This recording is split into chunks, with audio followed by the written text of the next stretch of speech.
Leyenda negra es un nombre que se da desde los tiempos de Julián Juderías. Él no inventa el concepto es previo, pero es él realmente el que dota de contenido esa expresión para la historia.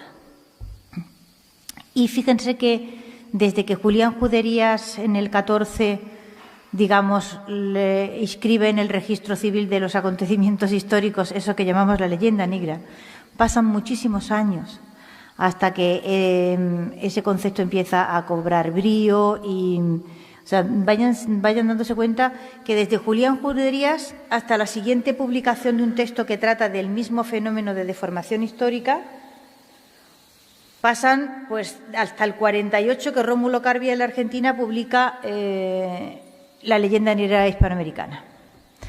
O sea, son años, ¿no? Y después vuelve a haber otro larguísimo periodo de silencio en el que nadie vuelve a interesarse, y dense cuenta que lo más importante a mi modo de ver aquí es nadie dentro de España vuelve a interesarse por ese fenómeno. No pierdan esa idea.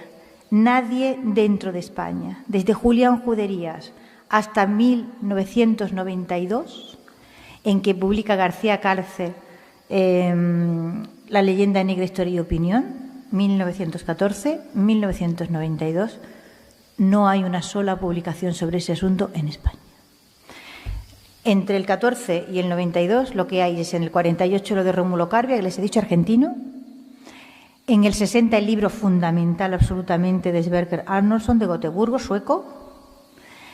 En el año 60 y tantos publica Malby su estudio sobre los fundamentos o, digamos, el desarrollo de la hispanofobia en un periodo muy concreto de la historia inglesa, el periodo Tudor, 1500, mediados de un siglo hasta el mediado del siguiente.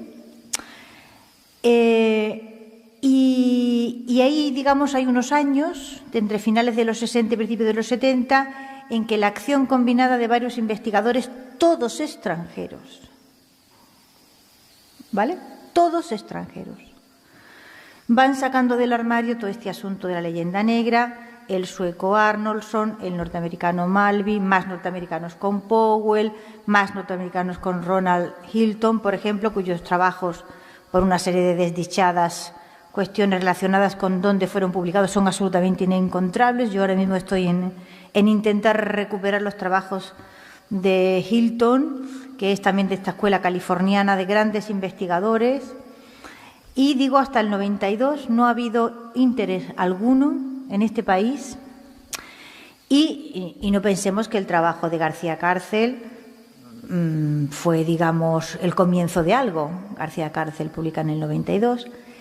Y a partir de entonces comienza un leve chorreo de trabajos que de vez en cuando, muy pequeños, van apareciendo en España, y parece que este tema va cobrando carta de naturaleza en la historia de este país. De mala manera, sesgadamente, en el sentido de que muy pocos trabajos salen de departamentos universitarios, muy pocos trabajos. La mayor parte de los trabajos procede de gente vinculada a la universidad que no forma parte de los departamentos de historia. En fin, digamos que el tema de la leyenda negra tiene un acomodo difícil en la historiografía española y en el mundo académico español.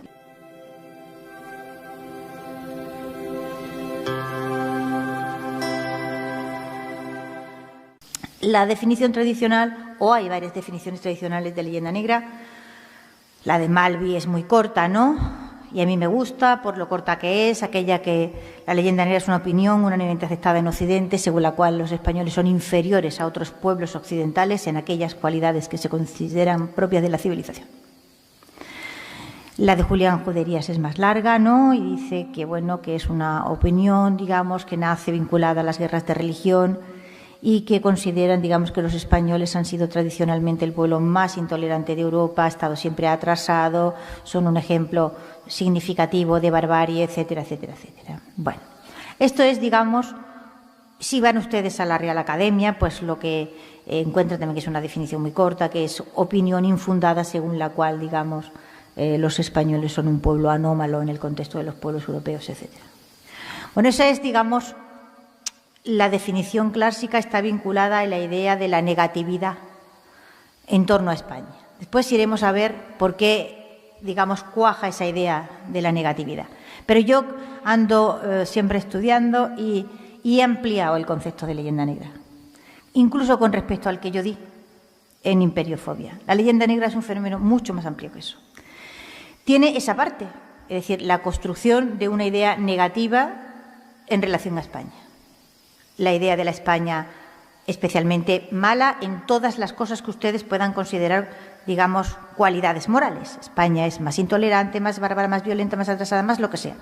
Ustedes pongan encima de la mesa los pecados capitales, bueno, pues España más. Y no son los capitales, sino todo lo que ustedes se pueden imaginar. Siempre más, en lo malo, y siempre menos en lo bueno. Esa es una definición clásica, bien. Pero la leyenda negra es muchísimo más que eso. Porque de la misma forma que con ella se ha construido una imagen deformada de España, también se ha construido deformada para mal. Se ha construido una imagen deformada para bien de otros pueblos de Europa. Es decir, la leyenda negra no es un fenómeno que afecta exclusivamente a la historia de España. Afecta a toda Europa, afecta a todo el Occidente, en la medida en que ha construido, y es la base de la idea de la superioridad de unos pueblos occidentales con respecto a otros pueblos occidentales. Notablemente, la superioridad, digamos, del mundo protestante, o lo que yo llamo el Triángulo de Westfalia. No, los franceses no son protestantes, pero estos efectos desde la Ilustración funcionan como si lo fueran. El Triángulo de Westfalia, que es el mundo de habla inglesa, francesa y alemana. En 1618 comienza la Guerra de los 30 años. La Guerra de los 30 años es uno de los grandes conflictos europeos que un par de veces por siglo sacuden al continente. Acaba con la Paz de Westfalia. La Paz de Westfalia entroniza un principio que ha sido realmente el eje alrededor del cual ha girado la política europea durante varios siglos, que es lo que se llama normalmente en inglés el balance of power.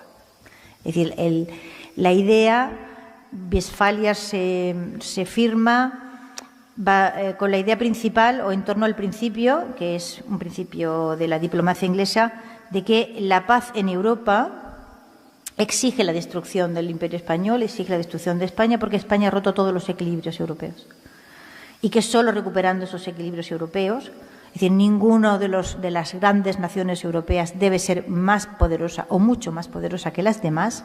Fíjese usted la extraordinaria hipocresía que significa esto del balance of power.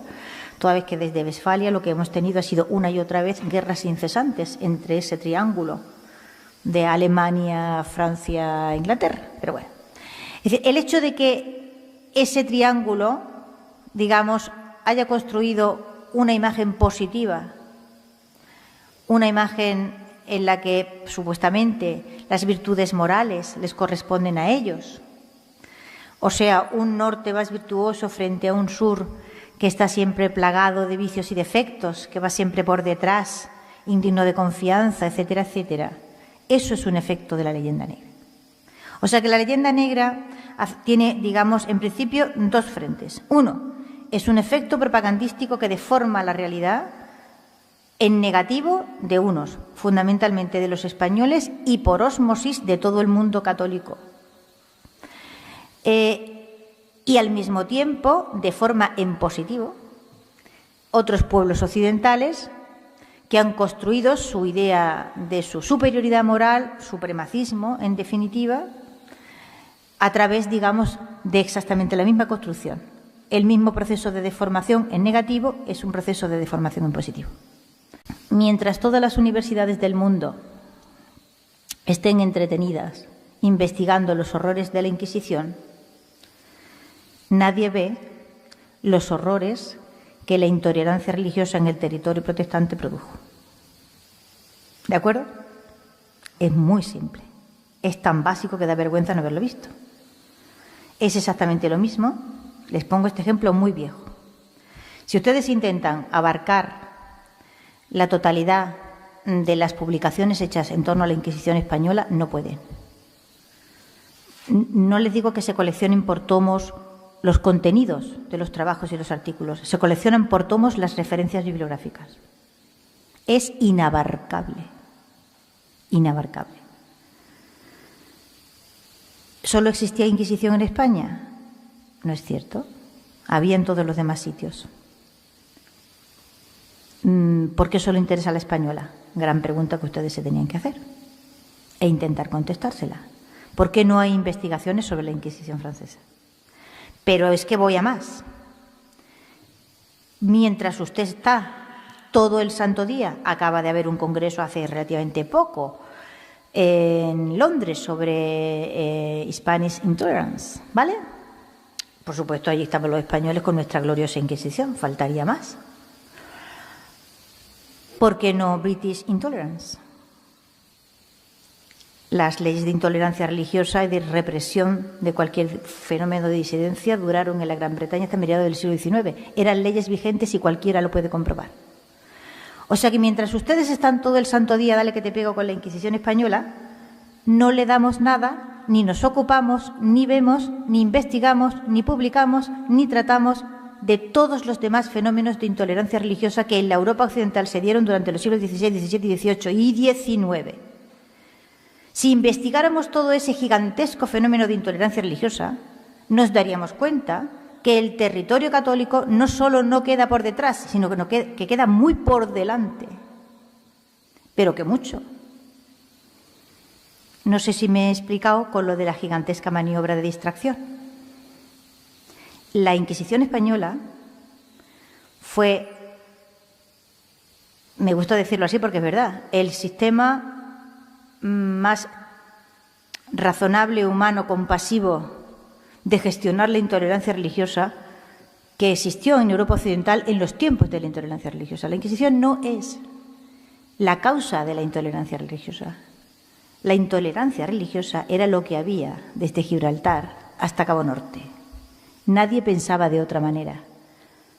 Nadie, en ningún sitio, ni en ningún país, ni hablando ninguna lengua. Lo que hay que ver, entonces, siendo ese el estado generalizado de opinión, cómo se gestiona esa intolerancia religiosa en cada territorio. Y si ustedes se van al detalle, verán que la Inquisición fue la gestión más razonable, más compasiva, más humana que se hizo de la intolerancia religiosa en Occidente. Pero solo nos ocupamos de ella y la investigamos como los ejemplos del horror. Es más, ya últimamente hemos desarrollado lo que yo llamo el turismo inquisitorial, donde, por ejemplo, en Málaga tenemos una ruta, en Valladolid hay otra, y en Granada, en el colmo de la perfección, hay hasta un museo de aparatos de tortura que la Inquisición jamás utilizó.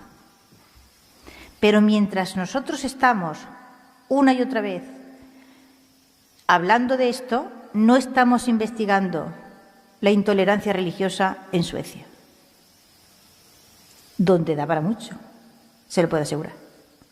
La acción mental habitual consiste en pensar que si uno ofrece una visión un poco crítica del protestantismo, eres automáticamente un ultracatólico, no en la Alemania luterana, no, en la España católica.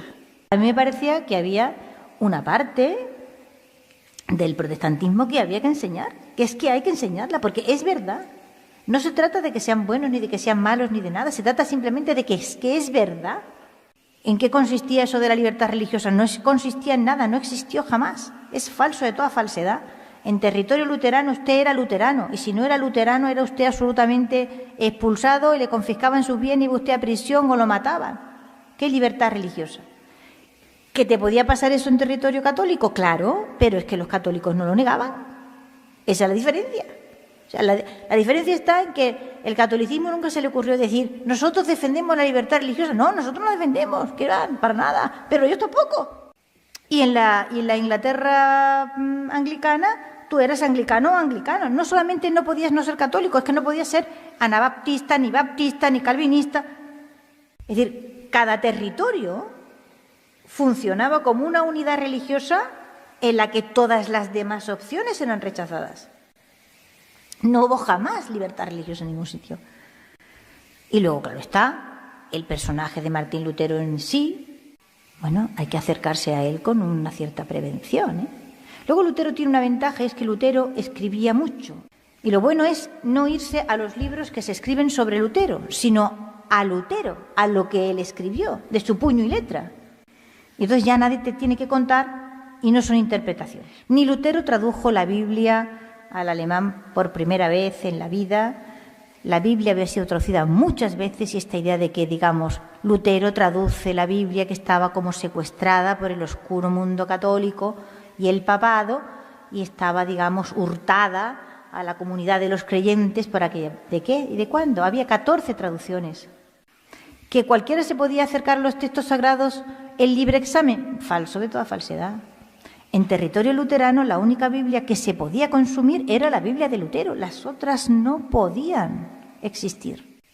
Dejando a un lado, digamos, el vínculo extraordinario de Lutero con los príncipes de Sajonia, la conversión del príncipe de Sajonia en el Papa de Sajonia, la justificación de las confiscaciones de propiedades, la justificación teológica, etcétera, etcétera. Todo eso tiene una historia más luego todo el aparato propagandístico que se monta en Wittenberg con los Cranach. Es decir, esto está pagado por los príncipes de Sajonia en una lucha tremenda contra Carlos V, y en esa lucha tremenda toda munición ideológica sirve y vale, y Wittenberg se transforma en un centro propagandístico de primer orden, y ahí hay que quitarse el sombrero a Holbens y los Cranach padre e hijo, etcétera, etcétera, que eran unos pintores y unos grabadores maravillosos y dejaron miles de imágenes espectaculares de la iglesia representada como la ramera de Babilonia, en fin, de una grosería, pero hay más, hay muchas más. Pues todo eso no es que se lo esté inventando uno, sino que son documentos. Y si tú los quieres contar o los quieres enseñar, te encuentras con que el problema no lo tienes, y sería razonable, en la Alemania luterana o en los Länder. No, en la España católica es donde te encuentras con que a todo el mundo le da una especie de ataque de pánico, ¿no? No, es que esto es como... Parece que se está hablando mal del luteranismo. Bueno, se habla mal del catolicismo, ¿no? No se trata de que sea bien o mal, se trata de que sea verdad. Lo que está ocurriendo en California con esto de quitarle a Cristóbal Colón los días de fiesta, los Columbus Day, y ya en el último 12 de octubre el pobre Fray Junípero termina con las cabezas cortadas en las estatuas, etcétera, etcétera. Porque es que esto es, digamos, el recuerdo de un genocidio, y lo hubo. En este caso concreto es verdad que lo hubo. La población indígena de la California desapareció en menos de 50 años, en el siglo XIX. Los que la hicieron desaparecer se llaman, por ejemplo, Coronel Fremont. Tiene calles, tiene plazas, tiene hasta una ciudad, tiene institutos. Y les puedo asegurar que nadie va a ir a quitarle ni la calle, ni la plaza, ni los institutos, ni la ciudad que lleva su nombre. Directamente responsable de algo no ocurrido hace mucho tiempo, en la segunda mitad del siglo XIX. Es que está tan reciente que están todas las huellas ahí. Que una universidad como Stanford, que se nutre fundamentalmente de los fondos que dejó el señor Stanford, que es uno de los padres de la California, su fortuna no tiene un origen precisamente noble. A los chinos, cuando son esclavos, no se llaman esclavos, se llaman coolies. Stanford hizo una gran fortuna con el ferrocarril, trayendo chinos y comerciando, digamos, en aquellas condiciones de semiesclavitud. Eso lo hizo inmensamente rico, no tenía hijos, el que tenía murió, y dejó su fortuna para esa universidad. Y esa universidad, que está fundada con el dinero que procede de un comercio no precisamente noble ni limpio, se permite retirar el nombre a una zona, digamos, de su campus, de Fray Junípero, porque puede ofender la persona de Fray Junípero allí. ¿Esto qué es? Una gigantesca maniobra de distracción. Porque las poblaciones indígenas de la California realmente desaparecieron, se extinguieron en 50 años durante la fiebre del oro, después de la incorporación de California a los Estados Unidos. Mientras están ustedes retirando Columbus Day y cortándole cabezas a las estatuas de Fray Junípero, fabrican un chivo expiatorio fenomenal, generan una focalización del problema en un punto determinado y no la vemos en el otro. Funciona de una manera perfecta. Y de hecho aquí tienen ustedes todos los 12 de octubre, va a ir apareciendo más y más y más y más literatura, más y más actos de este tipo, más y más, por la sencilla razón de que no queda un indio vivo en California. Y alguien va a tener la culpa. Y la culpa no la va a tener quienes realmente fueron los culpables de la desaparición de esas poblaciones indígenas. Mientras las misiones franciscanas controlaron ese territorio que fue primero de México y luego pasó, en fin, la cosa es muy complicada.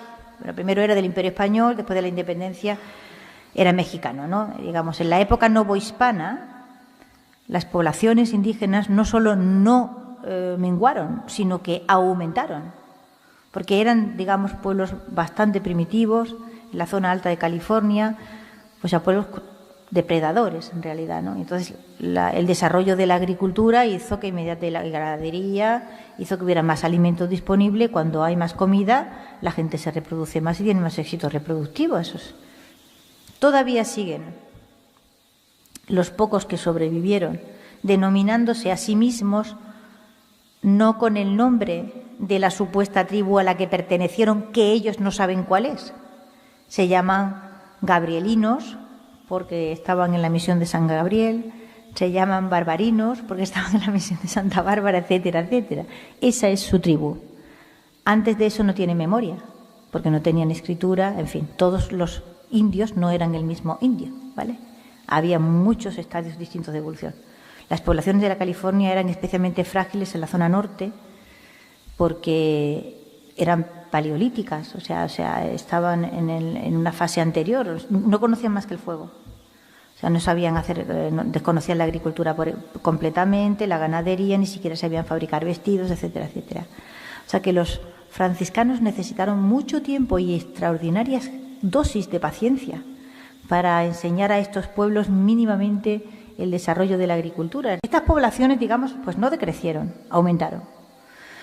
Y desaparecieron en la segunda mitad del siglo XIX, como demuestra un libro que en 2016, hemos esperado hasta 2016, se acaba de publicar en la Universidad de Yale, que se llama Un genocidio americano. El libro está en inglés y no está traducido. Con una impresionante cantidad de documentos sobre cómo y de qué manera fueron destruidas estas poblaciones. Pero lo que vamos a hacer es quitarle el día a Colón y cortarle la cabeza a Fray Junípero y compañía. Y así, digamos, mantenemos distraído al personal que no se va a poner realmente a investigar cuáles son las razones. Esto, el grueso del pelotón. Claro, habrá siempre un investigador en Yale que cuente la verdad. Pero eso es uno. Mientras tanto, tú te has adueñado de la opinión pública, has creado un estado de opinión generalizado sobre esto y has conseguido, digamos, que sea tu relato de los hechos el que se imponga en el territorio. Bueno, pues exactamente esto que ahora ustedes pueden ver funcionando en estos 2 o 3 últimos años, y va a seguir, ¿eh? Esto va a seguir. Por muchas razones, pero fundamentalmente porque no quedan indios en territorio, no queda población indígena en territorio de lo que es los Estados Unidos, y la que queda se llama Pérez o Rodríguez. Entonces hay que construir, digamos, un relato distinto que explique esta anomalía. Y se está construyendo ahora. Y va más. Y ustedes tienen, por ejemplo, que en Santa Bárbara este año pasado, yo le llevo siguiendo esto la pista, que hasta donde yo sé ha ocurrido este año, el anterior y el anterior. El 12 de octubre se celebra en los colegios. Se le dice a los niños que vengan unos de indios y otros de franciscanos. Y el 12 de octubre se le celebra, pues, en el patio del colegio, pues salen los niños vestidos de indios, pobrecitos indios, y salen los franciscanos muy malos con unos látigos y los azotan y los obligan a trabajar y los maltratan un horror y da todo muchísima lástima, y el resultado es que los chiquillos se van a su casa horrorizados de los franciscanos y compadecidos de los pobres indios. compadecido de los pobres indios que fueron masacrados por la agencia india, el coronel Fremont y todos los estadounidenses, blancos y protestantes, que llegaron a California a mediados del siglo XIX, pero no por los franciscanos. En fin, todo esto era para que ustedes entiendan que la leyenda negra es un fenómeno, digamos, al que hay que añadirle, aparte de la definición normal que yo ya le he dado, otras vertientes más, ¿vale? Que es un fenómeno de deformación en dos frentes y que mientras construye una visión negativa también construye una visión positiva y luego de otros, y luego al mismo tiempo es una gigantesca maniobra de distracción. La leyenda negra hay un momento, y ahí es donde vamos a lo nuestro y a lo que nos duele y nos importa, en que es aceptada en este país como verdad. No sucede esto de una manera casual ni porque sí. Tiene varias razones. O sea, el por qué hasta el año 14 no aparece un texto que de una manera definitiva dice abiertamente que España, digamos, ha sido objeto de una deformación sistemática a través de la propaganda y de la historia en los siglos anteriores, y por qué esto se queda colgando en 1914 y si no hubiera sido por el empeño investigador de historiadores extranjeros hasta el 92, dense ustedes cuenta la barbaridad, no tenemos más publicaciones. Y a día de hoy, digamos, este chorreo para nada es que haya surgido una corriente, digamos, historiográfica que investigue, para nada. Esto sigue siendo un asunto completamente marginal. El hecho de que la opinión pública cada vez esté más consciente y los españoles cultos estén más conscientes de esto no quiere decir que esto sea un tema histórico que haya, digamos, generado una corriente fluida y con aportes constantes sobre el tema en absoluto. Esto tiene una explicación. ¿Cuándo comienza la leyenda negra a vivir no solo fuera de España, entre los que la construyen porque están sanos? La leyenda negra es el resultado de los argumentarios generados por aquellos poderes europeos que se enfrentaron a la hegemonía española durante muchísimo tiempo y se armaron de razones para luchar contra ella, por puro sentido común. En España llega un momento en que ese estado de opinión aterriza, se incrusta y forma, digamos, ya parte de la cultura española, parte casi constitutiva desde hace un par de siglos mínimo. Vamos a las causas históricas inmediatas. En torno a 1700 se produce un cambio de dinastía. Ese cambio de dinastía nos enseñan, digamos, que Carlos II muere sin descendencia y que hay dos posibles herederos, que son Carlos de Habsburgo y Felipe de Anjou, y que finalmente es el Borbón, digamos, el que consigue hacerse con el trono de España. Hay, por lo tanto, un cambio de dinastía. Vamos a dejar al lado todas las connotaciones de esa guerra de sucesión, si realmente se produjo como consecuencia del cambio de dinastía o no, que es lo que todos estudiamos. No es cierto, no se produce como consecuencia del cambio de dinastía. Pero cómo se gesta y se afianza esa nueva dinastía en Madrid. Previo a la designación en octubre del 99 por parte de Carlos II, ha habido una campaña tremenda de Luis XIV encaminada a probar que el Imperio español es un desastre, que está destrozado, arruinado, en una situación verdaderamente horrorosa por culpa de los Habsburgo. Luego, no debe un Habsburgo ser el que sea elegido, designado por el rey para heredar, porque los Habsburgo, está claro, que son incapaces de gestionar ese imperio adecuadamente. Nosotros, los Borbones, somos, ahora mismo Francia tiene una posición hegemónica, un enorme ejército, el más grande de Europa, los únicos capaces de mantener el imperio español unido, luego no se mantuvo, y además somos capaces de arreglar económicamente y, en fin, todos los destrozos que han provocado los Habsburgo. Esto no es que ocurre antes de la designación de Felipe V, esto es que lo que ocurre antes de la designación y cuando viene Felipe V. Es decir, durante todo el siglo XVIII es imposible en España escribir historia haciendo una valoración positiva del periodo Habsburgo. ¿De acuerdo? Por razones también completamente comprensibles. Dense ustedes cuenta que entre la historia de España del padre Mariana, 1600 y poco, y la de Alcántara, en 1850 y muchos, hay un periodo absolutamente inverosímil que sobrepasa largamente el siglo en que no se escribe en España una sola historia de España global, ni una. ¿Esto por qué?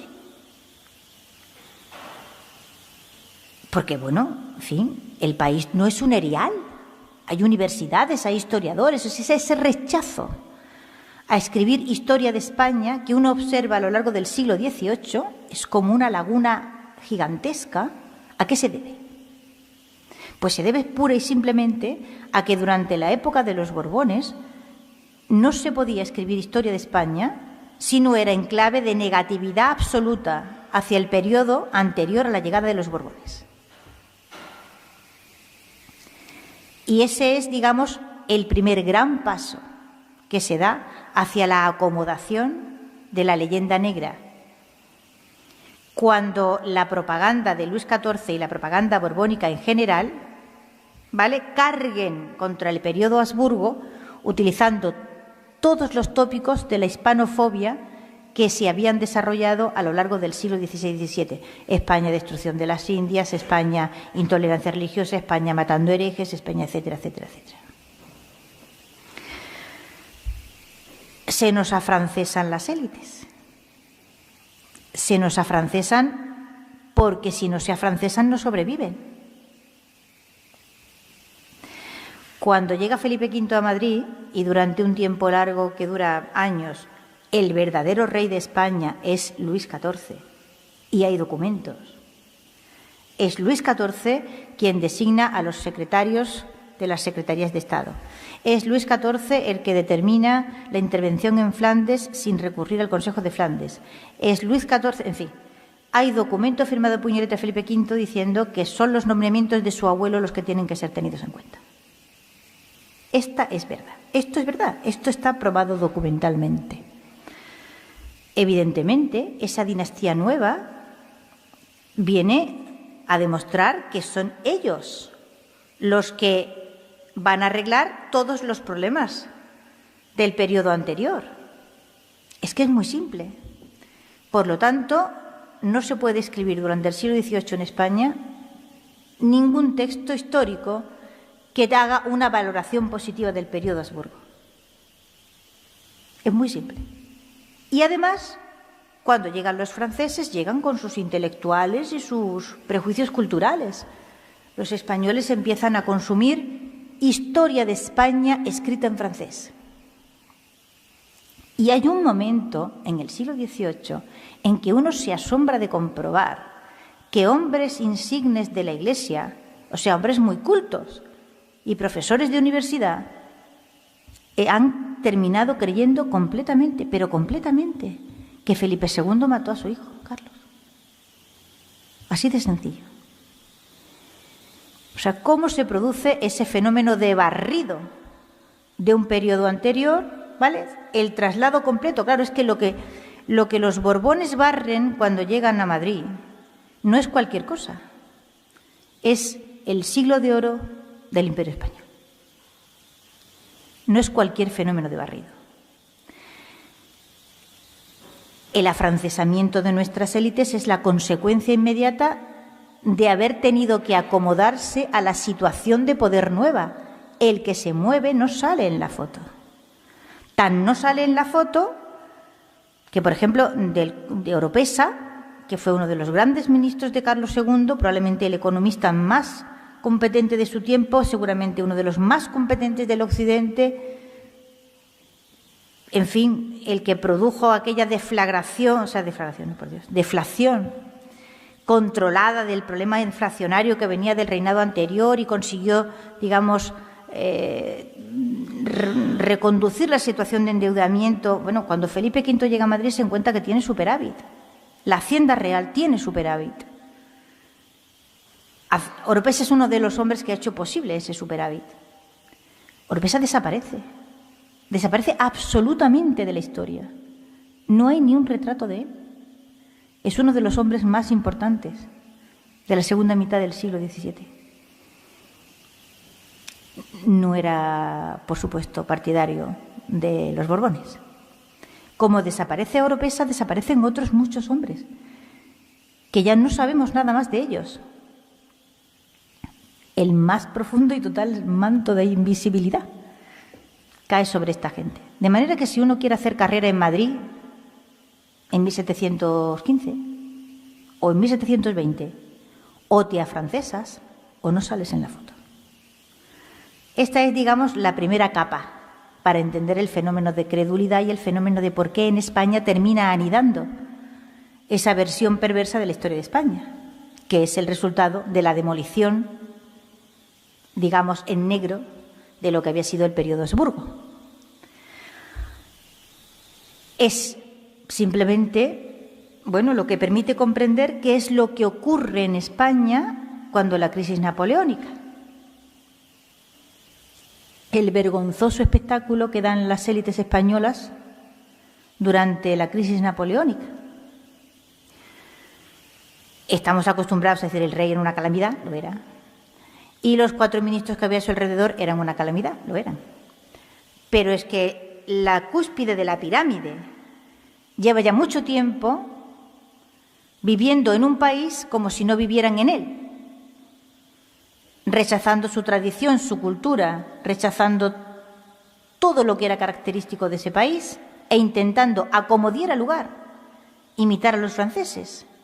Porque si no lo haces, no sales en la foto.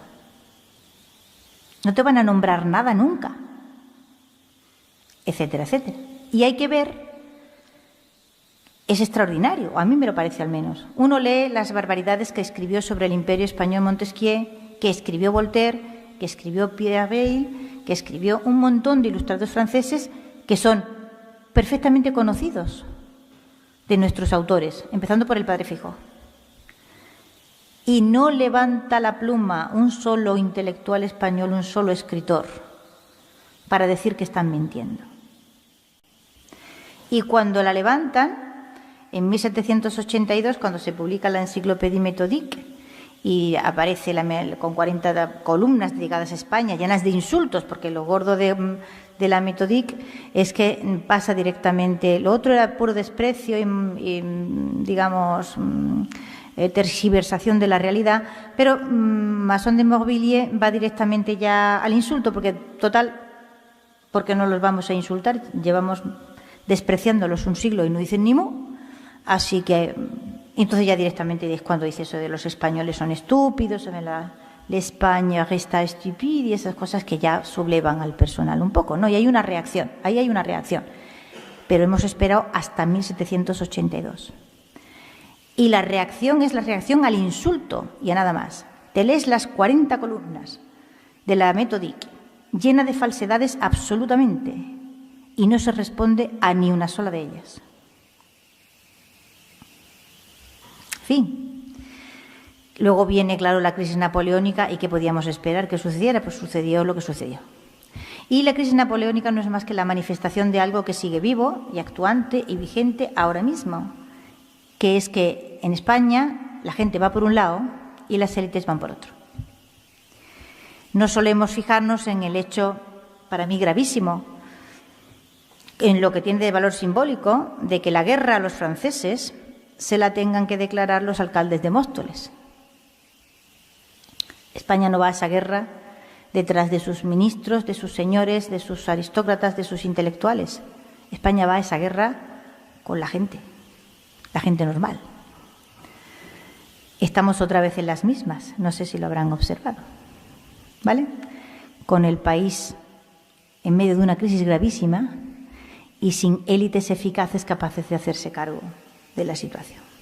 A lo largo del siglo XVIII se ha producido esa desconexión que sigue existiendo y que hace que resulte muy difícil para cualquiera que no sea español comprender las cosas que pasan en España. Porque hay una España oficial, la de los cargos políticos, la de los intelectuales, la de la gente que escribe, publica en los periódicos, etcétera, etcétera, está ahí arriba, la cúspide de la pirámide, y en ella se ve una cosa. El resto es otra, completamente distinta. El resto está sanísimo, que es en lo que hay que confiar ahora mismo. Y es lo que yo le decía ayer, yo no tengo la menor duda de que el país sale adelante de esta crisis, como ha salido de otras en las que se ha visto. Sale a su manera, de una manera, porque todos los movimientos, digamos, que van de abajo arriba son caóticos y difíciles de organizar y tardan su tiempo en dar resultado, etcétera, etcétera, pero yo no tengo la menor duda de que sucederá. Hay un momento en que la Iglesia Católica absorbe la idea de supremacía moral del protestantismo y la hace suya. Desde entonces acá, por razones, yo no soy creyente, investigo esto hasta donde puedo y como puedo. Y yo pienso que la Iglesia Católica no fue capaz de hacer la digestión de lo que el cisma supuso en el siglo XVI. Y acabó encajando un sentimiento de culpabilidad por haber sabido, o sea, por haber provocado aquel cisma, por no haber sabido gestionarlo correctamente, por no haber sabido enfrentarse a él adecuadamente y resolverlo. Y desde entonces está intentando resolver este problema. E intentando recuperar a sus hijos pródigos, se ha olvidado de sus buenos hijos, de los que no la dejaron tirada en los momentos de apuro. Es una pena, pero la Iglesia Católica no ha tenido nunca la menor sensación ni de deuda ni de lealtad con España, como se está demostrando otra vez en esta crisis. La Iglesia española sigue formando a la mayor parte de nuestras élites. ¿Qué hubiera ocurrido en Occidente si España no hubiera defendido esa Iglesia a lo largo de los siglos XVI y XVII? ¿En qué habría quedado la Iglesia? ¿A qué habría quedado reducida? Vamos, yo creo que España ha sido el buque insignia del catolicismo durante siglos. Ha sido leal a esa Iglesia por tierra, mar y aire, de una manera incuestionada. Si esa Iglesia ha sabido corresponder en lealtad y en, a lo que ha sucedido y está sucediendo en este país, me remito. Es una pena, pero desde luego a mí me parece importantísimo decir que es que la Iglesia sigue formando a la mayor parte de las élites españolas y una vez que absorbió el complejo del protestantismo, que ha ido a más, terminó también absorbiendo ya, digamos, la versión negativa de la propia España y en fin, esa actitud de la Iglesia, o sea, los pueblos católicos no se defienden, no sé si se han dado cuenta, aparte de España, los pueblos católicos no se defienden. Los pueblos católicos resisten, lo llevan incrustado, puesto que su Iglesia dejó de defenderse, ellos también. Es que el complejo moral es una cosa que afecta muchísimo y de una manera definitiva, ¿no? Y luego está que el personal que se hizo ateo y creyente, o sea, y agnóstico, por alguna razón que escapa a mi comprensión también, no fue nunca capaz de mirar con afecto la tradición religiosa de su país. Los ateos, o sea, yo no sé, estoy por crear una asociación de ateos en defensa de la Iglesia. O sea, ¿qué le pasa a la Iglesia Católica? ¿Por qué hay que estar a tortas con ella constantemente, ¿no? ¿Qué ha hecho esa Iglesia que sea peor que lo que haya? O sea, ha sido pues un fenómeno de su tiempo en cada época, no hay en ella ningún estigma, ¿entiendes? Que yo no lo veo. Y me indigna, por ejemplo, cuando veo constantemente en los periódicos los asuntos esto de la pederastia y tal, y nunca salen cuando son protestantes, ¿no?